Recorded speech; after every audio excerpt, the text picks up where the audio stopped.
ሰላም ጤና ይስጥልኝ ውድና የተከበራችሁ የቻናል ቤተሰቦች እንደምን አላችሁ? ባላችሁበት ሰላማችሁ ይብዛ። ለዚህ ቻናል አዲስ የሆናችሁ ቻናሌን ሰብስክራይብ፣ ላይክ፣ ሼር በማድረግ የደውል ምልክቷን በማጥቆር እንግዲህ ቤተሰብ ይሁኑ። ጽናት ድራማ በክፍል 49 መተናል ማለት ነው። የጽናት ፈተናዎቿ እለት ከእለት እየተበረታቱባት መጥተዋል። አባቷም እንግዲህ እኔ እኮ እዚህ መቀመጤ ለልጄ ጭንቀት ነው የፈጠርኩባት፣ መሄድን እፈልግ ነበረ፣ ነገር ግን እውነታውን ብትነግረኝና ቁርጤን አውቄ ብሄድ እያሉም እንግዲህ ከፈጣሪያቸውም ጋር ሲማጸኑ ነበር። ልጄን አደራ፣ የአይኔን ብሌን አንድ ፍሬ ልጄን አደራ እያሉ እንግዲህ ፈጣሪያቸውንም ሲማጸኑ ነበረ። በዛ መሀል ጽናት ትሄዳለች አባቷ ጋር። ምን አባዬ እዚህ ብቻ ለምን ተቀመጥ ስትለውም ነበረ። አይ እዚህ ጋር እኮ ነበሩ ስፖርት እየሰሩ አሁን ሄደው ነው ሲላትም ነበረ ማለት ነው። ምን ነው አባዬ ተጨነቅክ እንዴ ስትለውም ነበረ። እንደው ኧረ እኔ ደህና ነኝ፣ በቃ ምግብ ልስራና ምግብ ላብላክም ስትለው ነበረ። እና እንግዲህ የጽናት አባት ጽናትም እሳቸውም አንድ ላይ ሰው ቤት ተደርበው ስለተቀመጡ በጣም በዚህ ኑሮ ውድነት እያሉም እንግዲህ በጣም ሲያስቡ ነበረ። በዛ መሀል እንግዲህ ጽናት ወደ ኪችን ሄዳ ነበር። ኪችን ሄዳ እንግዲህ በጣም በሀሳብ ውስጥ ተውጣለች። በቃ የአባቷ ነገር አንድም አባቷን መዋሸቷ፣ ትምህርት ሳትማር እየተማርኩ ነው እያለች እንግዲህ እነዛን ቻይሌንጆች እንዴት ብላ መቋቋም እንዳለባት በጣም ግራ ተጋብቷታል። ሁለትም ደግሞ አባቷ ላይ ምንም አይነት ደስታ አታይባቸውም እና በጣም እያሰበች ምሩ ትሄዳለች ወደ ኪችን። ምን ሆነሽ ነው ስትላት እንግዲህ የሆነችውን ነገር ትነግራታለች።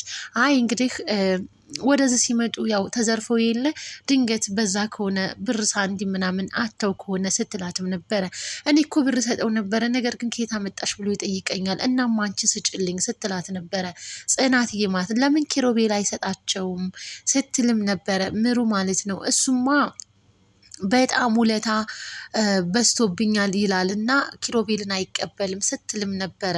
በዛ መሀል ግን ምሩዬ ሂጅና ከአባትሽ ጋር ጥሩ ጊዜ አድርጊ፣ እኔ የኪችኑን ስራ ቴኬር አደርጋለሁ ስትላትም እንግዲህ እየተመሰጋገኑ እንግዲህ አታመስግኝኝ ብዙ በቃ ስታመሰግኝኝ የምታሪቂ ነው የሚመስለኝ እያለችም እንግዲህ ምሩና ጽናትዬ በፍቅር እንግዲህ አንድ ላይ እየተሳሰቡ ይኖራሉ ማለት ነው።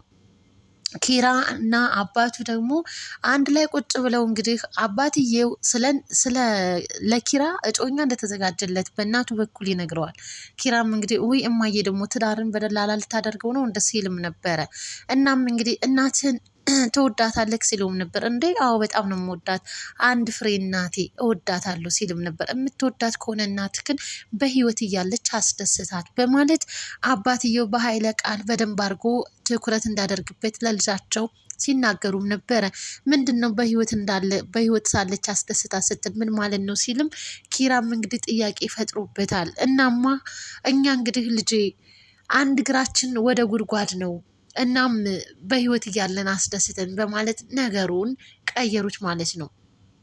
እናም እንግዲህ ኪራ ደግሞ ከአባቱ ጋር እንደዛ ከተነጋገረ በኋላ እንግዲህ ኪራ ክላሱ መኝታ ላይ ያው ቁጭ ብሎ ነበር። ጽናት የሚላ ከጎኑ አብራ ቁጭ ብለው አንዳንድ ነገሮች እያወሩ ነበረ። ኪራ እውነቱ መነገር አለበት ሲላት፣ ጽናት ግን እኔ በጭራሽ እውነቱን መናገር አልችልም ስትልም ነበረ። ትምህርት እንደማልማር እሺ፣ ግን ከአንተ ጋር ፍቅር እንዳለኝ ለአባቴ በጭራሽ ልናገር አልችልም። እዛ እንግዲህ ክፍለ ሀገር በትዳር ብዙ ሰው ሲያሳድደኝ ነበረ፣ ነገር ግን እሱን አልፈልግም ብዬ ነው ወደዚህ የመጣሁትኝ በማለትም እንግዲህ እዛ ያለውን ትዳር ረግጬ መጥቼ አሁን እዚህ ከአንተ ፍቅር ያዘኝ ብዬ ብናገር ምን ይሰማዋል አባቴ ደስ የሚለው ይመስላል እያለች እንግዲህ ስትናገርም ነበረ። በዛ መሀል ግን የኪራ አባት ድንገት በሩን ክፍት አድርጎ ዘው ብሎ ይገባል። ጽናት ከጎኑ ቁጭ ብላ እንግዲህ ነይ አጠገቤ ነይ እስኪ እቀፊኝ ልቀፍሽ እየተባባሉ ነበረ። ብንራራቅ ይሻላልም እያለች እንግዲህ ጽናት በዛ መሀል ነው የኪራ አባት በሩን ከፍቶ ግብት ሲል በጣም ደነገጠች። ጽናትዬ በጣም ደነገጠች። በዛ መሀል እንግዲህ እሷ ተነስታ ሹልክ ብላ ትወጣለች ማለት ነው። የኪራም አባት ጥሩ እይታ በጥሩ እይታ አይደለም ያያቸው፣ በኃይለ ቃል በቁጣ እናትህ ትፈልግሃለች ደውልላት በማለት ከበሩ ይመለሳሉ ማለት ነው። በዛ መሀል እንግዲህ ስልክ ይደወልላቸውና ከክብሮም ጋር ያወራሉ ማለት ነው። እና በሰላም ደርሻለሁ ሁሉ ነገር መልካም ነው እያለ ክብሮም እንግዲህ ለኪራ አባት ይናገራል ማለት ነው። ይሄ ኪሮቤል ግን ለምንድን ነው ያልነገረኝ ሲልም ነበረ። በዛ መሀል የኪራ አባት እሱና ኪሮቤል ደግሞ እንደማያወሩና እንደተጣሉ በጽናት ምክንያት ክብሮም ይናገራል ማለት ነው። በጣም ይናደድና እንዴት ይህንን አንድ ፍሬ ያሳደግኩትን ልጄን ያስከፋብኛል በማለት እንግዲህ ስልኩን ከክብሮም ጋር ይዘጋና ተመልሼ እደውልልሃለሁ በማለት ኪራን ይጣራሉ። ኪራ እያሉ ደጋግሞ ሲጣሩ ጽናት ነበረችና የሰማቸው ወደ እሳቸው ስትሄድ አንቺን ማን ጠራሽ? የምፈልገው ኪራን ነው በማለት እንግዲህ ጥሪው ይሏትና ያዟታል። ኪራም ወደ እነሱ ይሄዳል ማለት ነው። ምን ነው አባዬ ፈለገኝ ችግር አለ እንደዚህ ነው አንተ ምን ብለክ ነው ክብሮምን ያስገፋኸው በማለት እንግዲህ ይጠይቁታል ማለት ነው። አባዬ የወጣትነት ነገር እኮ ምናምን ነገር በማለት እንግዲህ ኪራም ሲናገር ነበረ። ከዛ በጽናት ምክንያትም እንደተጣሉ ነገር ግን ጽናት በምንም አይነት በምን እንደሆነ ምንም አታውቅም ጽናት እና በእሷ ምክንያት የተጣላ ነው በማለት እንግዲህ ሲናገርም ነበር። እሷ ሰራተኛ ናት፣ በእናንተ መሀል እንዴት ልትገባ ቻለች?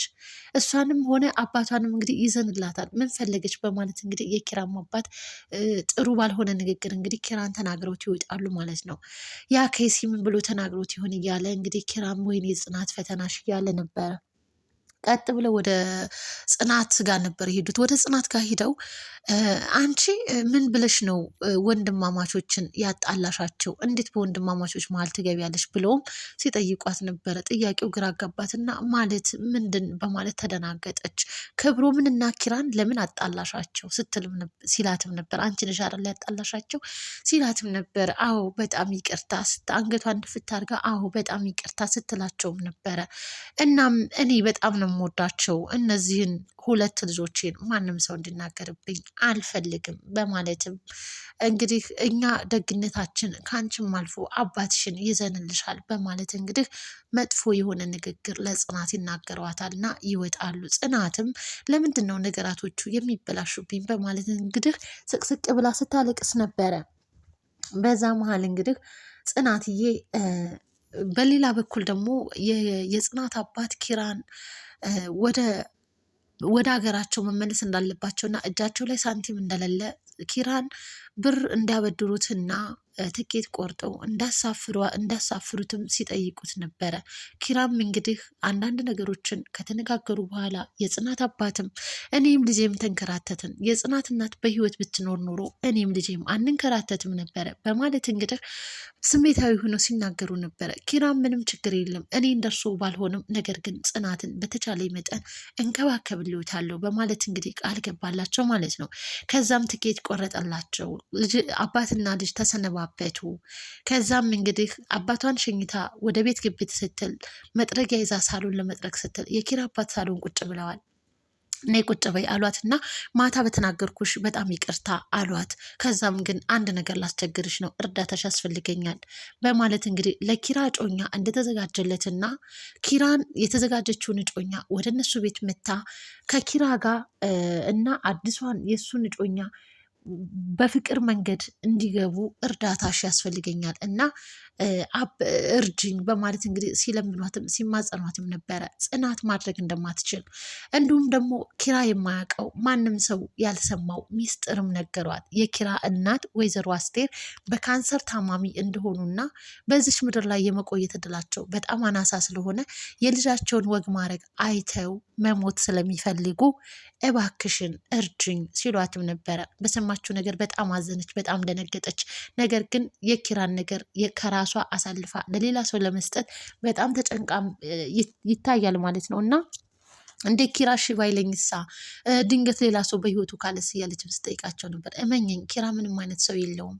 ብቻ ግን አንቺ አሁን በእንግድነት መልክ ትመጣለች እና ሁለቱን አቀራርቢልኝ እባክሽን፣ የሚከፈለውን ነገር ሁሉ ልከፍልልሽም፣ የምትፈልጊውን ነገር ላደርግልሽም እችላለሁ እያሉ እየተማጸኗት ነው ጽናትን። እናም በስተመጨረሻ ጽናት እሺ በማለት እንግዲህ ለአባትየው ለኪራ አባት መልስ ትሰጣለች ማለት ነው። ቃል የእምነት ዕዳ ነው ብለው ቃልም አስገብተዋታል። ጽናት በጣም ውዝግብ ውስጥ ገብታለች።